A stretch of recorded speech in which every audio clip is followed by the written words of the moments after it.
जय हिंद। हम लोग कल कुछ कोशिका के बारे में जाने थे और कुछ बाकी जो रह गया था आज सीख लेते हैं, आज जान लेते हैं। तो देखिए कोशिका किसको कहते थे? कोशिका एक क्या है? शरीर का एक इकाई था। कोशिका क्या था? कोशिका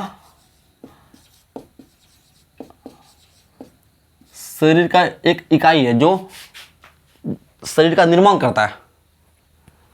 कोशिका बहुत सारे कोशिका मिलकर क्या करता है? शरीर का निर्माण करता है। और कुछ कोशिका ऐसा था, मतलब कुछ जीवों में ऐसा कोशिका पाया जाता था जो सिर्फ एक ही प्रकार के कोशिका से मिलकर बना था, उसको एक कोशिका कहते थे। और कुछ जीवों का शरीर बहुत सारे कोशिका से मिलकर होता था, उसको बहुकोशिकीय कहते थे। बहुकोशिकीय, जैसे कि हम लोग का शरीर बहुत सारी कोशिकाओं से मिलकर बना हुआ है, तो हम लोग बहुकोशिकीय जीव हैं। ठीक है, अब आते हैं राजधानी में। राजधानी किसको कहेंगे? राजधानी को अंग्रेजी में वैक्यूल से बोलते हैं, वैक्यूल बोलते हैं। ठीक है, राजधानी देखिए नाम से पता चल रहा है कि रसधानी, यानी यह क्या करेगा? जल संतुलन, पानी को बैलेंस बना कर रखेगा। शरीर में जो ना, हम लोग का शरीर में कितना परसेंट पानी पाया जाता है? 65% शरीर में पानी पाया जाता है। यह 65% पानी कहाँ होता है? कोशिका के वैक्यूल्स में होता है। कोशिका कहाँ पड़ता है? वैक्यूल्स में। ये मान लीजिए कोशिका, इस कोशिका के वैक्यूल्स में होता है। शरीर में पानी पेट उट में कहीं भी नहीं रहता है, ये शरीर के प्रत्येक कोशिका में रहता है। ठीक है, तो ये पानी कहाँ रहेगा? राजधानी में। इसको स्टोर, पानी को स्टोर कौन करता है? जल संग्रहणी स्टोर। पानी का जो स्टोर करता है कौन करता है? राजधानी ही करता है। हम लोग का शरीर में कोशिका के अंदर राजधानी पाया जाता है, और उस राजधानी के अंदर क्या होता है? पानी होता है। ठीक है, और वो राजधानी जल का संतुलन, यानी तो फिर जल का संग्रहणी स्टोर करके रखता है। जैसे कि आप लोग देखते होंगे ऊँट अगर एक बार ही पानी पी लिया ना, तो कई दिनों तक वो पानी फिर पीता नहीं है। तो ऐसा क्यों होता है? वो जो ना ऊँट के कोशिका में जो राजधानी होता है, उस पानी को बहुत दिनों तक स्टोर कर लेता है। ऊँट पेट में पानी नहीं रखता है, ऊँट कोशिका के अंदर जो राजधानी होता है ना, वैक्यूल्स होता है ना, उस वैक्यूल्स में रखता है, और उसी पानी को धीरे धीरे खपत करता है, यानी धीरे धीरे उसी पानी को यूज करता है। और शरीर में कितना? 65% पानी शरीर में पाया जाता है। ठीक है, इस बात को याद रखिएगा। और इस 65% में से अगर 1% की कमी होता है, यानी शरीर में अगर 1% की पानी होगा तो प्यास लगेगा। ठीक है, और 2% की कमी हो गया शरीर में तो क्या होगा? बहुत ज़्यादा प्यास लगेगा। अगर 5% हो गया तो और ज़्यादा प्यास लगेगा, तरस वाला प्यास लगेगा। अगर 10% की पानी कमी हो गया शरीर में तो आदमी का मृत्यु हो जाता है। ठीक है, तो अब जानते हैं तारक के बारे में। सेंट्रोसोम, इसको बोलते हैं सेंट्रोसोम। तो देखिए सेंट्रोसोम क्या है? सेंट्रोसोम को पहले बात जानते हैं, खोज कौन किया था? इसका खोज किया था बोवेरी नामक वैज्ञानिक ने, जो कि 1888 में किया था। सेंट्रोसोम की खोज कौन किया था? बोवेरी नामक वैज्ञानिक ने किया था। ठीक है, और सेंट्रोसोम क्या करता है? कोशिका विभाजन करता है। कोशिका विभाजन बोले तो एक कोशिका अपने के साथ नया कोशिका का निर्माण करता है। यानी अगर मान लीजिए मेरा शरीर यहाँ पर कट जाएगा, तो यहाँ पर कटा हुआ भाग क्या कटले रहना चाहिए? नहीं, फिर नया कोशिका वहाँ पर होना चाहिए। जब वहाँ पर नया कोशिका होना चाहिए तो क्या फिर से उसी जैसा कोशिका बनना चाहिए, फिर उसी जैसा कोशिका बनेगा, नया कोशिका बनेगा। जब उसी जैसा जो कोशिका बनाएगा ना, कौन बनाएगा? सेंट्रोसोम ने तारककाय बनाएगा। ठीक है, ये नया कोशिका कौन बनाएगा? तारककाय, सेंट्रोसोम इसको बोलते हैं। यानी यह तारककाय का क्या काम है? कोशिका का विभाजन करना। सबसे ज़्यादा विभाजन जो होता है ना, कहाँ पता है? लीवर में सबसे ज़्यादा। इसलिए लीवर अगर कट पड़ जाए तो तुरंत अपने आप को बना लेता है, तुरंत अपने आप को ठीक कर लेता है। लीवर अगर कट जाएगा, जैसे कि आप लोग देखेंगे छिपकली का जो पूंछ होता है ना, छिपकली का पूंछ, अगर कहीं केवाड़ में या दीवार में थोड़ा सा कट फट जाता है उसका, तो वो क्या करता है? वो 2-4 दिन या नहीं तो एक आध सप्ताह के अंदर वो अपने आप को ठीक कर लेता है, फिर से उसका पूंछ हो जाता है। क्यों हो जाता है? क्योंकि छिपकली के कोशिकाओं में सेंट्रोसोम बहुत ज़्यादा पाया जाता है। इसलिए उसमें बहुत ज़्यादा जब पाया जाता है तो तुरंत उसका नया कोशिका उसके शरीर में आ जाता है और अपना यह बना लेता है। ठीक है, और चूहा का पूंछ में भी जो ना सेंट्रोसोम बहुत ज़्यादा पाया जाता है, इसलिए चूहा का जो पूंछ अगर कट जाएगा ना, वो तुरंत हो जाता है। ठीक है, तो सेंट्रोसोम जान लिया ना। सेंट्रोसोम क्या होता है? कोशिका का विभाजन करता है, यानी अपने जैसा समान कोशिका का पुनः निर्माण, दोबारा निर्माण करता है।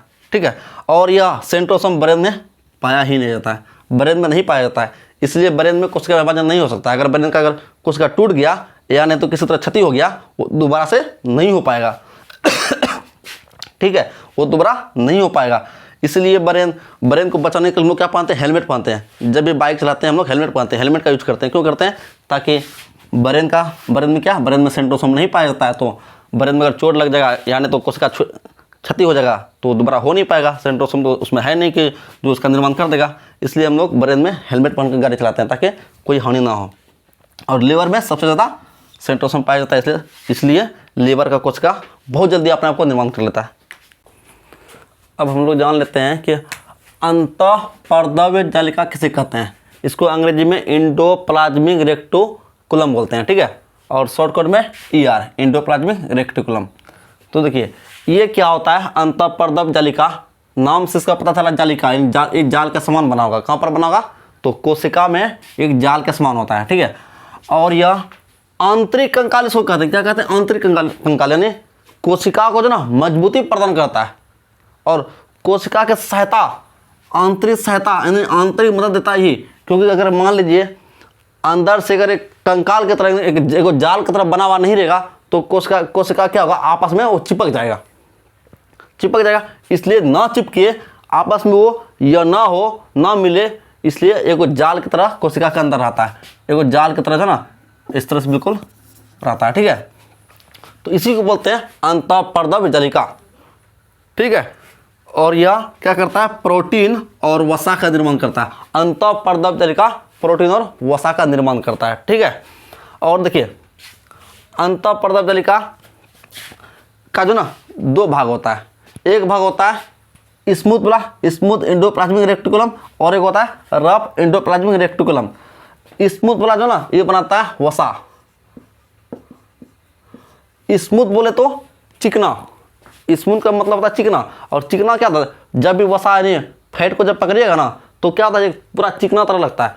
तो वसा भी तो चिकना ही तरह होता है ना, तो चिकना इसको बोलते हैं चिकनी अंतःपर्दव्य जालिका, स्मूथ एंडोप्लाज्मिक रेक्टिकुलम। इसी को SER से जानते हैं, SER यानी स्मूथ एंडोप्लाज्मिक रेक्टिकुलम। तो अंतःपर्दव्य जालिका दो भाग में पाया जाएगा, एक हुआ चिकना वाला और एक वो खुरदरा वाला। खुरदरा वाला देखिए, चिकना वाला क्या बनाएगा, वसा बनाएगा। चिकना वाला स्मूथ वाला क्या बनाएगा, स्मूथ वाला बनाएगा वसा। और खुरदरा वाला रब वाला, खुरदरा को रब बोलते हैं, रब वाला बनाएगा प्रोटीन, इसको बोलते हैं RER, रफ एंडोप्लाज्मिक रेक्टिकुलम। तो ये रब हुआ क्यों, ये खुरदरा हुआ क्यों, वो यह खुरदरा इसलिए हुआ, रफ एंडोप्लाज्मिक रेक्टिकुलम खुरदरा इसलिए हुआ क्योंकि इसमें जो ना क्या पाया जाता है, इसमें पाया जाता है राइबोसोम। क्या पाया जाता है, हमेशा याद रखिएगा कि रफ एंडोप्लाज्मिक रेक्टिकुलम आखिर खुरदरा हुआ क्यों, क्योंकि उसमें क्या पाया जाता है, राइबोसोम पाया जाता है। और वो राइबोसोम क्या करेगा, प्रोटीन का निर्माण करेगा। खुरदरी अंतःपर्दव्य जालिका जिसको कि रफ एंडोप्लाज्मिक रेक्टिकुलम बोलते हैं, उसमें क्या पाया जाता है, राइबोसोम। और वो राइबोसोम क्या करेगा, प्रोटीन का निर्माण करेगा। राइबोसोम क्या करता है, प्रोटीन का निर्माण। पूछेगा कि प्रोटीन का निर्माण कौन करता है, तो राइबोसोम। कोशिका के अंदर प्रोटीन का निर्माण राइबोसोम करता है और वसा का निर्माण कौन करता है, स्मूथ एंडोप्लाज्मिक रेक्टिकुलम वाले भाग में होता है। और प्रोटीन का निर्माण कहाँ होता है, रफ एंडोप्लाज्मिक रेक्टिकुलम वाले भाग में, ठीक है। केंद्रक जो कहते हैं, केंद्रक को अंग्रेजी में न्यूक्लियस बोलते हैं। तो देखिए केंद्रक का जो है ना खोज किया था रॉबर्ट ब्राउन 1831 ईस्वी में।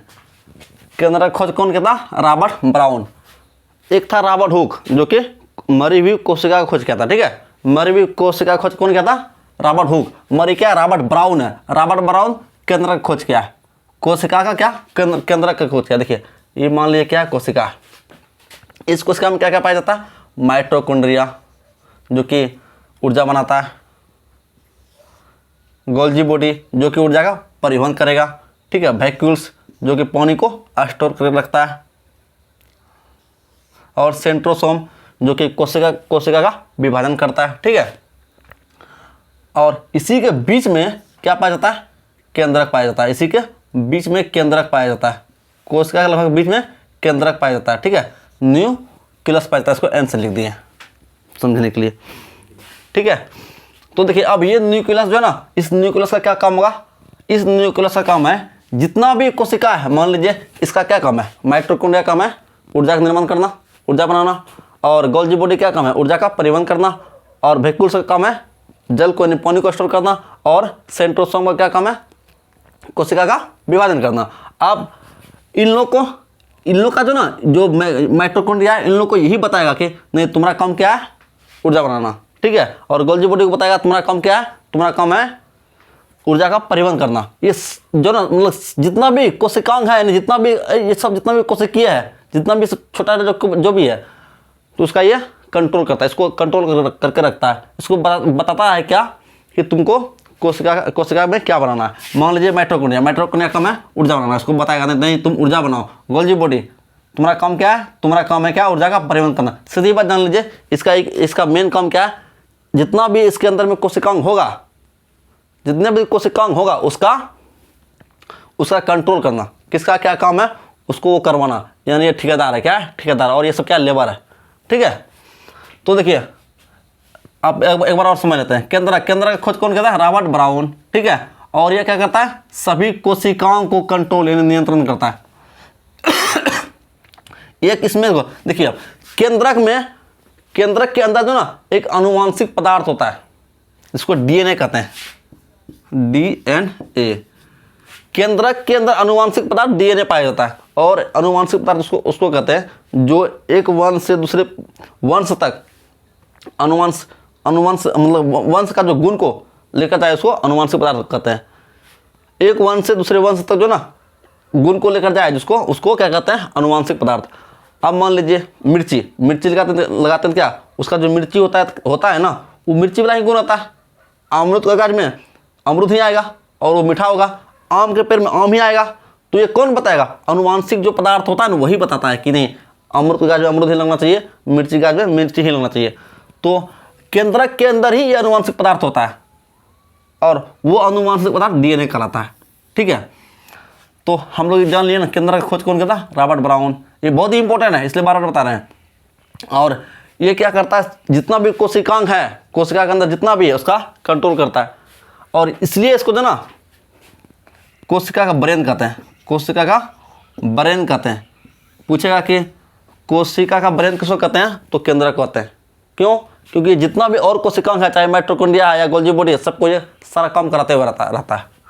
अब समझते हैं लाइसोसोम किसको कहते हैं। देखिए लाइसोसोम को खोज क्या था, डी डुबेन है। लाइसोसोम की खोज कौन कहता है, डी डुबेन है। ये देखिए ये होता है क्या, इसके अंदर लाइसोसोम के अंदर लाइसोसोम लिख देते हैं एल से, लाइसोसोम के अंदर हाइड्रोलाइटिक एंजाइम पाया जाता है। लाइसोसोम के अंदर हाइड्रोलाइटिक एंजाइम पाया जाता है। यह एंजाइम क्या करेगा, और जितना भी कोशिकांग है जैसे कि माइटोकॉन्ड्रिया, गोल्जी बॉडी है, ये सब का पाचन करेगा। क्योंकि ये सब भी कभी कभी टूटते फूटते रहता है, कहीं मर जाता है, मर उड़ जाता है, तो उसका क्या करता है, पाचन कर लेता है। अगर मान लीजिए कहीं माइटोकॉन्ड्रिया मर गया तो इसका पाचन कौन करेगा, कौन खाएगा, लाइसोसोम ही उसको नष्ट करेगा। लाइसोसोम ही उसको नष्ट करने का काम करेगा। या नहीं तो कभी कभी क्या हो जाता है, कभी कभी अगर माइटोकॉन्ड्रिया का काम है क्या, ऊर्जा बनाना। अब माइटोकॉन्ड्रिया बोला कि नहीं हम ऊर्जा बने में नहीं करेंगे, तब जब ऊर्जा नहीं बनाएगा तो शरीर के अंदर तो हम लोग कैसे चलेंगे, हम लोग तो नहीं काम नहीं कर पाएंगे। अब गोल्जी बॉडी ऊर्जा का परिवहन का काम है, गोल्जी बॉडी काम है कि ऊर्जा का परिवहन करना। अब यो बोलेगा नहीं हम ऊर्जा का परिवहन नहीं करेंगे। और वैक्यूल्स का काम है, वैक्यूल्स का काम है क्या, पानी को स्टोर करना। और सेंट्रोसोम का काम है कोशिका विभाजन करना, ठीक है। अब ये सब मिलकर बोलेगा नहीं हमको काम करना ही नहीं है, ये न्यूक्लियस बेचारा इसको समझाते हुए रह जाएगा कि नहीं काम करो। जब नहीं समझेगा तो क्या करेगा, ये आएगा लाइसोसोम के पास, इसको बोलेगा जितना भी है ना सब में क्या करो, जाकर थोड़ा छिड़क दो। ये अपने आप को फाड़ लेगा, अंतिम में क्या करेगा पता है, फाड़ लेगा। और जब ये फटेगा लाइसोसोम, जैसे ही फटेगा हाइड्रोलाइटिक एंजाइम उस समय छीट देगा। जैसे ही छीटेगा जितना माइटोकॉन्ड्रिया, गोल्जी बॉडी, वैक्यूल्स है या सेंट्रोसोम है, सबका सब मर जाएगा। बात समझे ना। इसलिए इसको लाइसोसोम को एटम बम भी कहते हैं, एटम बम, ठीक है। और इसीलिए इसको जो ना लाइसोसोम को आत्महत्या की थैली कहते हैं। क्यों, कभी कभी ये आत्महत्या भी कराता है किसका, कोशिका का, यानी खुद फट जाता है और खुद को मार लेता है और दूसरे को भी मार देता है। जरा सोचिए जब ये फटेगा तो ये खत्म हो जाएगा, लाइसोसोम भी खत्म और भी जितना इस समय माइटोकॉन्ड्रिया, गोल्जी बॉडी चाहे जो भी है सब खत्म हो जाएगा। इसलिए इसको लाइसोसोम को आत्महत्या की थैली कहते हैं। और लाइसोसोम आरबीसी में नहीं पाया जाता है। आरबीसी में जरा सोचिए, आरबीसी मतलब रेड ब्लड। हम लोग के शरीर में ब्लड 3 प्रकार से होता है, हम बताएंगे आगे, मगर अभी थोड़ा जान लीजिए कि आरबीसी में एक लाल ब्लड भी होता है, लाल खून होता है। तो वो लाल खून में आरबीसी नहीं पाया जाएगा। सॉरी आरबीसी में लाइसोसोम नहीं पाया जाता है। अगर लाइसोसोम जरा सोचिए ना कि अगर आरबीसी में यानी उस लाल ब्लड में लाइसोसोम पाया जाएगा तो लाइसोसोम क्या होगा, एक जगह से दूसरी जगह जाएगा, क्योंकि ब्लड क्या होता है एक जगह से दूसरी जगह जाता है। जब एक जगह से दूसरी जगह जाएगा तो ब्लड सारे ब्लड को मार देगा वो, और भी चीज़ को क्षति पहुंचाएगा। इसलिए आरबीसी में लाइसोसोम नहीं पाया जाता है।